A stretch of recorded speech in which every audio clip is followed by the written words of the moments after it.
ছিলেন আমাদের মাননীয় মুখ্যমন্ত্রী অর্ডারেই তারা এখানে এসেছিলেন এবং রাত্রি 2টো পর্যন্ত উনি তদারকি করেছেন আমার মেয়ের দেহকে যাতে আমরা না রাখতে পারি, দ্বিতীয়বার পোস্টমর্টমের সুযোগ না পাই।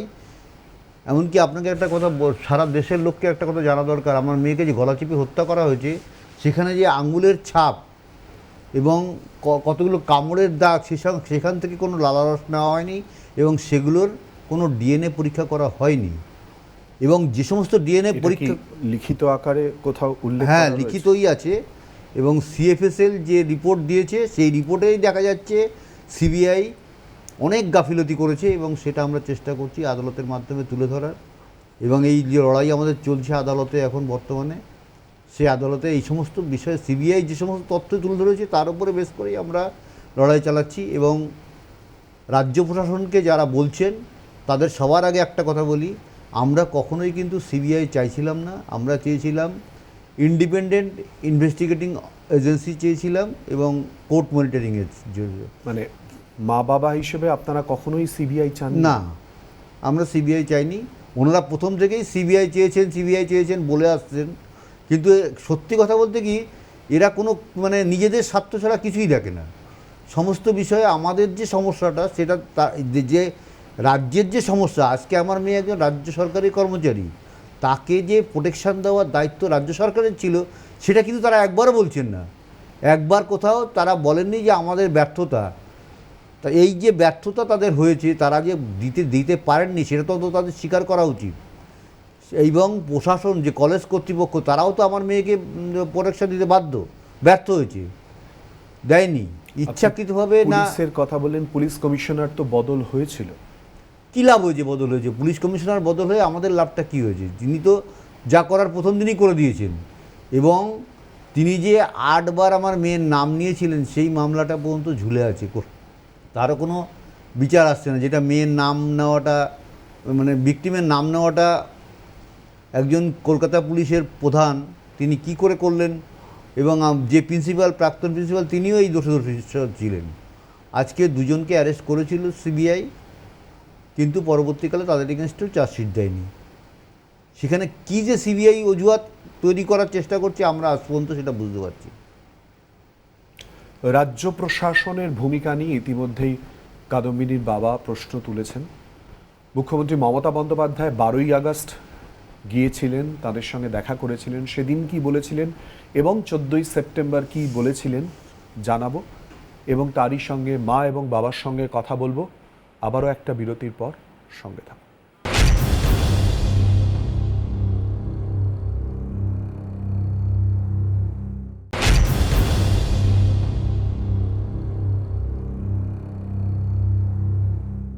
কাদম্বিনীর মা বাবার সঙ্গে আমরা কথা বলছি, আসবো। এবং একটু আগেই যেটা বললাম, মুখ্যমন্ত্রী মমতা বন্দ্যোপাধ্যায় 12ই আগস্ট এবং 14ই সেপ্টেম্বর কি বলেছিলেন শোনাবো।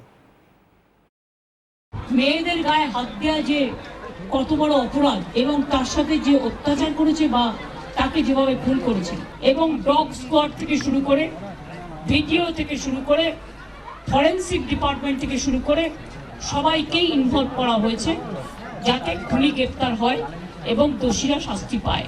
আর রবিবার পর্যন্ত যদি তারা কুল কিনারা করতে না পারেন, কারণ ভেতরেও তো অনেকে আছে, তাহলে এই কেসটা আমরা আমাদের হাতে রাখবো না, আমরা সিবিআইকে দিয়ে দেবো।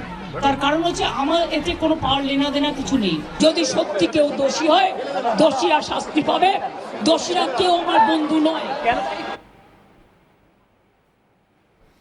মাসিমা, আন্দোলন এবং তারই সঙ্গে জড়িয়ে রয়েছে জুনিয়র চিকিৎসকরা, সমাজের প্রচুর মানুষ। শোনাবো, অনিকেত এবং আশফাকুল্লাহ কয়েকদিন আগে আমাদের সঙ্গে কথাবার্তা বলেছিল, কিন্তু তার আগে আন্দোলনের পরিপ্রেক্ষিতে কি বলবেন?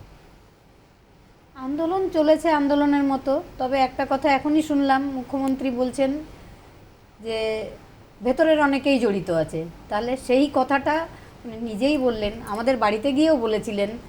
যেমন বলি, আমাদের দুজনকে আলাদা ঘরে ডেকে নিয়ে যাওয়া হয়েছিল যখন আমাদের বাড়িতে গেছিলেন, বলেছিলেন আসল অপরাধীকে তো আমরা ধরেই ফেলেছি। তখন আমি থামিয়ে ওনাকে দিয়ে আমি বললাম, দিদি আমি যাকে ধরা হয়েছে তাকে আসল অপরাধী মনে করছি না, কারণ আমার মেয়ে একটা হসপিটালে অন ডিউটি ডক্টর ছিল, তার ডিউটি চলছিল, সে কোথায় ছিল না ছিল সেটা একটা সিভিকের পক্ষে জানা সম্ভব নয়। সিভিক কী করে ওখানে গিয়ে জানলো যে আমার মেয়ে কোথায় শুয়ে আছে? ভেতরের কেউ যদি ইনভলভ না থাকে, একটা হসপিটাল, এটা তো একটা বাড়ি নয় যে দুজন লোক ঘুমিয়েছিল, সেখানে প্রচুর লোক, সেখানে সম্ভব না কিছুতেই একজনের পক্ষে। মুখ্যমন্ত্রী মাথা নিচু করে এটা শুনেছিলেন, শুনে বিনীত গোয়েলের দিকে তাকিয়ে বলেছিলেন, আমারও এটাই মত, তুমি ভেতর থেকে ডেকে নিয়ে কাউকে একটু ডান্ডা টান্ডা দাও। ঠিক এই ওয়ার্ডটাই ইউজ করেছিলেন, আসলে অপরাধীরা বেরিয়ে আসবে। কিন্তু কই, ভেতরের কেউ এখনও ধরা পড়েনি। প্রিন্সিপাল ধরা পড়েছিল, তারও কোনো চার্জশিট সিবিআই না দিয়ে ছাড়া পেয়ে গেছে। মেশোমশাই একটু আগে যে কথাটা বললেন যে কেন্দ্রীয় তদন্তকারী সংস্থা কি করছে, এই প্রশ্নটা কি আপনার মধ্যেও একই রকমভাবে রয়েছে? একদম রয়েছে। তদন্ত করলে আসল অপরাধীরা বেরিয়ে আসবে। আমরা জানি তদন্ত করেছে, ওরা সব জানে, কোনো একটা অজ্ঞাত কারণে ওরা সেটা প্রকাশ্যে আনছে না। আজ যেমন প্রকাশ্যে আসছে না কিছুই তদন্তর, কিন্তু আমি মেয়ের নামটা নিতে পারবো না কেন? মেয়েটা আমার ছোট্টবেলা থেকে লড়াই করতো তার নামের জন্য, তার পাশে যেন অনেক ডিগ্রি থাকে। এমনকি চেম্বারে গিয়ে সব পেশেন্ট ফ্রিতে দেখে আসতো, মা আমার একটা টাকা হয়নি, তুমি কি রাগ করেছো? না, আমি টাকা পয়সা চাই না মা, আমার নামের পাশে যেন অনেক ডিগ্রি থাকে, তুমি খুশি হবে তো? আমি যদি এমডিতে গোল্ড মেডেল পাই তুমি খুশি হবে তো? আমার মেয়েটার এরকমই কথাবার্তা ছিল। সেখানে আমি মেয়ের নাম নিতে পারছি না। এই যে আজকে আমরা অন্ধকারে আমরা মুখ দেখাতে পারছি না কেন? আমরা তো লজ্জিত নই এক ফোঁটাও, আমরা তো সেই গর্বিত বাবা মা যারা মেয়ের জন্য গর্ববোধ করতে পারবে। আমার তো সেই সন্তান, যে সন্তানকে নিয়ে আমাদের গর্ববোধ ছিল, এখনও আছে, আগামীতেও থাকবে। তাহলে আমরা কেন তার নামটা নিতে পারবো না? তার নাম নিতে না পারাটাও একটা অপরাধ। আমি সে সবসময় এই অপরাধ বোধে ভুগি যে আমি মা তুই চলে গেলি, তোর নামটাও নিতে পারি না।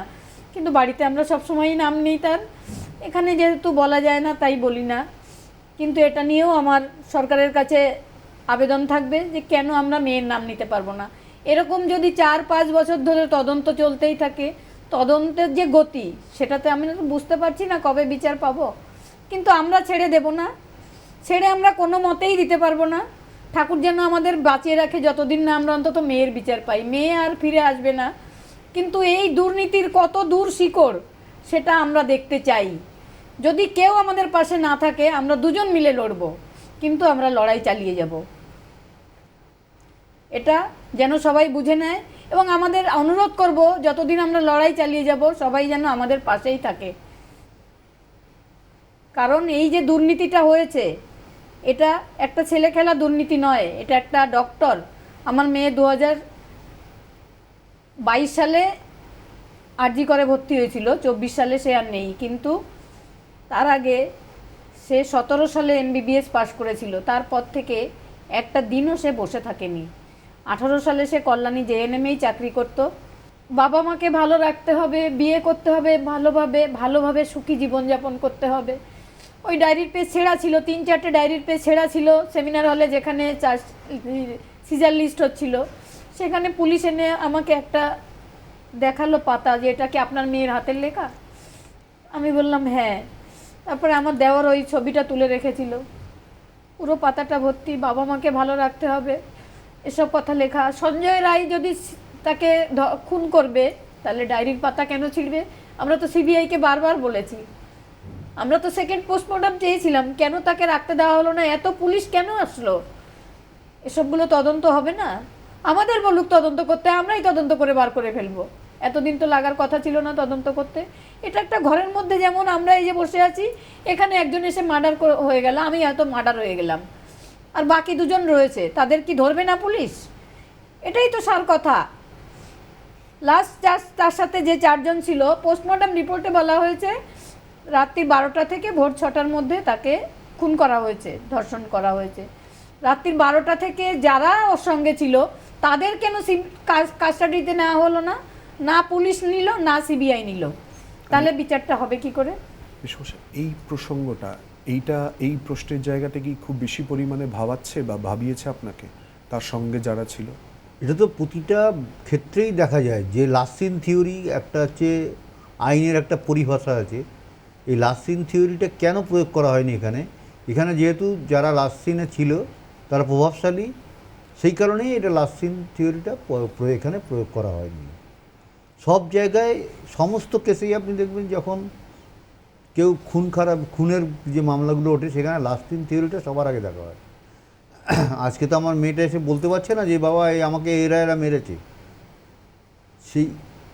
তাহলে এই সমস্ত থিওরিগুলো কেন প্রয়োগ করা হবে না? সিবিআই জিজ্ঞাসাবাদ করছে, সিবিআই ভিডিও টিভি ফুটেজ দেখছে, সিবিআই সিসিটিভির ক্যামেরার ফুটেজ দেখছে, আজকে শুধু দেখেই যাচ্ছে। আমি যখন ওপেন স্ট্যাটাস রিপোর্ট শিয়ালদা কোর্টে এখন দিচ্ছে, সেখানে দেখি একই ব্যাপার, দেখেই যাচ্ছে, খালি দেখে if any and further investigation going on. প্রতিটা কথাতে প্রতিটা জায়গায় ওরা এই কথাটা লিখে দিয়েছে। তাহলে যখন চার্জশিট দিল তখন এত বড় বড় কথা কেন তারা লিখলো? তারা লিখলো যে সন্দীপ ঘোষ এবং টালা থানার ওসি ব্যাপারটাকে হাসাপ করেছে,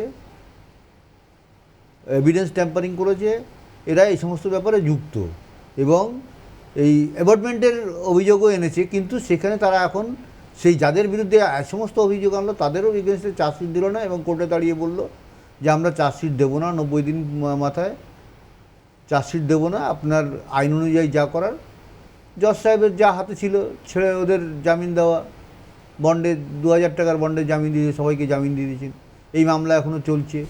আজকে যারা আমাদের উকিল প্রথমে এসেছিল তারা আমরা চেঞ্জ করে বৃন্দা গ্রোভারের একটা টিম আমাদের এখানে পুরো মামলাটা দেখতো, লোয়ার কোর্ট, হাইকোর্ট এবং সুপ্রিম কোর্টে দেখতো। এরা সিবিআইয়ের কী স্বার্থ ছিল এদের সঙ্গেও আতাত করে আজকে কোর্টের মধ্যে কোনো কথা, কোনো কোশ্চেন আমাদের যারা লয়ার তারা তোলেননি। এবং এমআইএমবির ফাইনাল রিপোর্টটা যখন দেওয়া হয়েছে, আদর্শ কুমার যখন ডিপোজিশন দিয়েছেন তখন উনি কোর্টে দিয়েছেন, সেই যে রিপোর্টটা পর্যন্ত সে আমাদের লয়াররা রিপোর্টের কপিটা নেয়নি। তাহলে কী স্বার্থে তারা এই মামলায় এসেছিলেন? তার মানে কি তারাও কি এখানে কোনো কিছুর সন্ধানে এসেছিলেন যে এখান থেকে কিছু যদি আমরা পাই সেটাই আমাদের বেনিফিট হবে, আবার দেখাবো যে আমরা বিনা পয়সায় কাজ করলাম?